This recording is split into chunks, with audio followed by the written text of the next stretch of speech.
AP రాజకీయాల్లో మళ్లీ చెప్పుల సంస్కృతి షురూ అయింది. రాజమండ్రి ఎంపీ మార్గాని భరత్ ఆదిరెడ్డి కుటుంబంపై విరుచుకుపడ్డారు.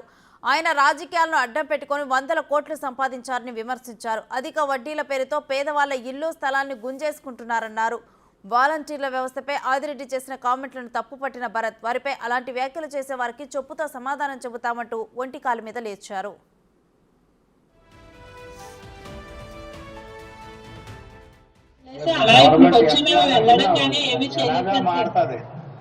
మారిన తర్వాత అలాంటి వాళ్ళు అందరినీ పట్టుబట్టేస్తాను. నాకు కలిసి వేరు మీరు అన్బయాసులుగా చెయ్యండి, తప్పులేదు. మీ పని మీరు ఎలాగా ఎలక్షన్ చేయరు మీతో ఊరుకోం. తర్వాత ఈ లోగాలు కానీ మీరు ఏదో మాకు వ్యతిరేకంగా చేశారు అని అంటే గుర్తించుకుంటాను. మా కార్యకర్తలు నేను కంట్రోల్ చేయలేను. ఆ పరిస్థితి తెచ్చుకోకండి. ఎవరో మీకు భర్త గారు మీకు అవి చేసేస్తాను ఈ చేసేస్తానని ఏదో లెటర్ నేను అది చేస్తున్నానని ఎవరు చెప్పారు సార్ మీకు?